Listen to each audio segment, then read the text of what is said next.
ప్రభునామమునకు స్తోత్రములు. క్రీస్తునందు ప్రియమైన దేవుని బిడ్డలారా, మరొకసారి మనమంతా ఈ రీతిగా కలుసుకోవడానికి ప్రభు మనకు సహాయం చేశారు.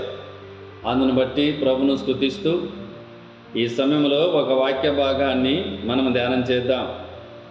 బైబిల్ గ్రంథంలోన యాకోబు రాసినటువంటి పత్రిక భాగంలో మొదటి అధ్యాయం 27వ వచనం చివరి లైన్ చదువుతాను, వినండి.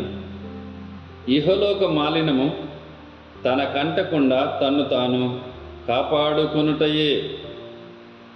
ప్రియమైన దేవుని బిడ్డలారా, బ్రతికినంతకాలం ఈ లోకంలో మాలిన్యము మన జీవితాలకు అంటడానికి చాలా రకాలు ఉన్నాయి.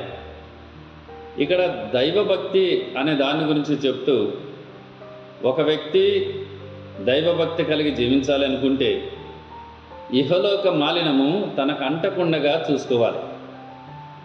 మాలిన్యము భక్తి జీవితాన్ని పాడు చేస్తుంది. ఇహలోక మాలిన్యము భక్తి జీవితాన్ని ఏం చేస్తుందంటే పాడు చేస్తుంది.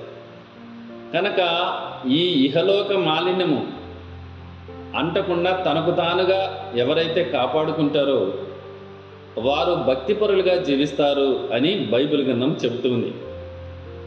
ఇహలోక మాలిన్యం మన మనస్సులను చెడగొడుతుంది, జీవితాలను చెడగొడుతుంది, మన హృదయాలను కల్మషం చేసేస్తుంది. కనుక దాని నుండి మనము దానికి అంటకుండగా మనం ఈ లోకంలో బ్రతకగలిగినట్లయితే భక్తి జీవితంలో ఇంకా ముందుకు అడుగు వేయవచ్చును.